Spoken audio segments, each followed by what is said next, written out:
Bismillahirrahmanirrahim. Evet, halkı Müslüman olan bir ülkede haram olan bir şeyin yasalaşması, meclisten geçmesini konuşmak bile aslında abestir. Kur'an'da yasak olan, dinimizce yasak olan bir şeyin meclisten böyle kolaylaştırılarak geçirilmesini kınıyoruz. O meclisteki insanlar, milletvekilleri, o yasayı geçirenler, o yasayı sunanlar, raporlar halinde sunanların eminim ki babaları, ataları onlara nasihat etmiştir ki yavrum dinimizce kumar haramdır, kumar zararlıdır, aman ha uzak dur. Fakat onlar şu anda yasalaştırıp bu ümmetin evlatlarına bu tarz daha önce zor olan sadece gece kulüplerinde şurada burada zorla yani herkesin yapamayacağı bir şeyi, bir kötülüğü, bir günahı şu anda kendi devlet eliyle daha da kolaylaştırarak her eve, her isteyen 2-3 lirası olan dahi gidip de rahatlıkla kumarını oynayabilecek. Bu vebal onlara yeter. Biz Müslümanız. Kur'an'ın yasak kıldığı bir şeyi bizim doğru bulmamız söz konusu değil.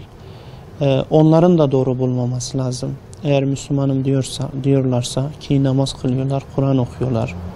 Hatta Sayın Cumhurbaşkanı birçok cenazede Bakara suresini okuyor, ilk ayetlerini.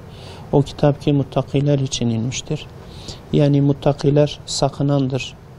Her türlü Allah'ın yasak haramlarından korunan kişiye biz takva sahibi muttaki diyoruz. Yani bir yoldaki karıncaya dahi basmamaya dikkat ederken Allah'ın açıkça haram kıldığı bir şeyi doğru bulmamız ve bunun da açık devlet eliyle oynanmasını kabul etmemiz imkansız bir şeydir. Müslümanın kumarı, içkiyi, fuhuşu, zinayı hoş görmesi, serbest olmasını istemesi imkansız bir şeydir. Kumar daha önce zenginler arasında dönen, böyle toplumun her kesiminden kolayca ulaşılmayan yerlerde oynanıyordu. Fakat sosyal medya üzerinden ya da köşe başlarında devletin izniyle açılan iddia bayilerinde istedikleri an istedikleri gibi herkes gidip kumar oynuyor. Ve bu kumarı da bir de spor adı altında, spor üzerinden oynatıyorlar. Ki malumunuz futbol özellikle ülkemizde çok rağbet gören bir spor.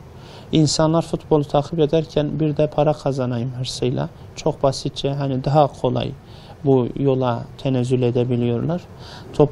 Toplumsal zararlarını birebir hepimiz yakınımızda, komşularımızda görmüşüzdür. Arabasını satıp, evini satıp iddiaya yatıran insanlar var. İşte maaşını çekip iddiaya yatıran insanlar var. Hatta eşinin altınlarını alıp da gizliden satıp da iddiaya yatırıp da iddiada kaybedince gidip kendini asan insanları biliyoruz. Topluma her türlü zararı var.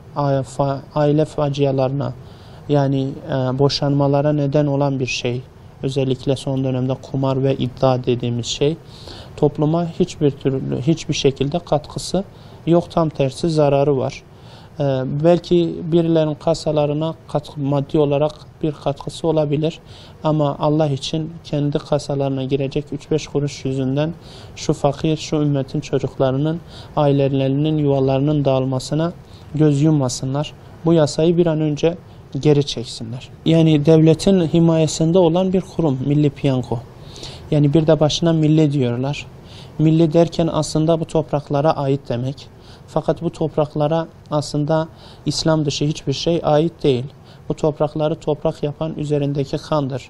Onlar fuhşu, içkiyi, kumarı bu topraklara getirmek isteyen keferelere karşı mücadele edip kanını dökmüşler. Bu toprakları toprak yapmışlar. Bu topraklara ait olan bir şey değil. Bir kere ismiyle zaten çelişen bir şey. Bunun devlet eliyle olması daha vahim. Çünkü devlet eliyle olduğu zaman daha da güçlü bir şekilde maalesef yayılması söz konusu ki görüyoruz. Her ay Milli Piyango adında çekiliş var. Her yıl çekiliş var. O yetmedi sayısal loto, o yetmedi iddia, o yetmedi işte at yarışı falan filan derken gerçekten her tarafımızı kumar, iddia bahse çevirdiler. Dediğimiz gibi İslam'ın yasakladığı bir şey, İslam fıtrat dinidir.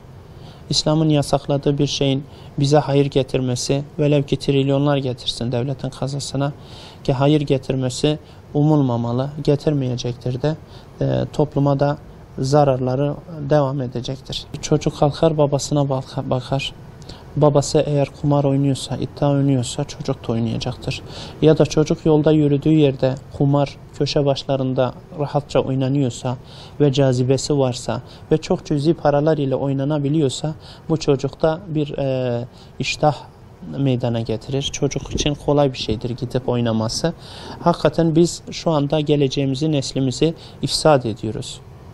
Şu anda zinanın serbest olduğu bir ülkede yaşıyoruz. Kumarın devlet eliyle oynandığı bir ülkede yaşıyoruz. Faiz alabildiğine, İslam'ın yasakladığı bütün maalesef günahlar toplumda kimisi de devlet eliyle yapılmak üzere yaygın bir hale gelmiş. Sonra da çocuğumuz, gençliğimiz diyoruz, dindar nesil diyoruz, çocuklarımıza ne oldu diyoruz, ahlaki yozlaşma diyoruz. Aslında baktığımızda birinci elden devletin eliyle yapılan yanlışlardan kaynaklanan toplumu ifsad etme ve neslimizi kaybetmeyle karşı karşıyayız. Buradan yetkililere çağrımız şudur: bu yasayı derhal geri çekmeleri ve onunla kalmayıp mevcut bütün kumarla alakalı her şeyin sona erdirilmesini talep ediyoruz. Halkı Müslüman olan bir ülkeye bu kadar terslik, tezat bir yasa gerçekten yakışmıyor. Hele bir de Cumhuriyet tarihinin en dindar hükümeti diyoruz, en muhafazakar hükümeti diyoruz. Onların eliyle yapılması ayrıyeten bizi üzüyor. Bir an önce toplumu ifsada götüren, yuvaları dağıtan ve insanları cehennem tehlikesiyle karşı karşıya bırakın bu yasaları bir an önce geri çekmesini istiyoruz. Özellikle o mecliste bulunan oy hakkına sahip milletvekillerinin bu işe karşı çıkmasını, muhalefet partilerinin, sivil toplum kuruluşların, toplumun her katmanından bu yasaya karşı durmalarını ve bir an önce bu yasanın da geri çekilmesini talep ediyoruz.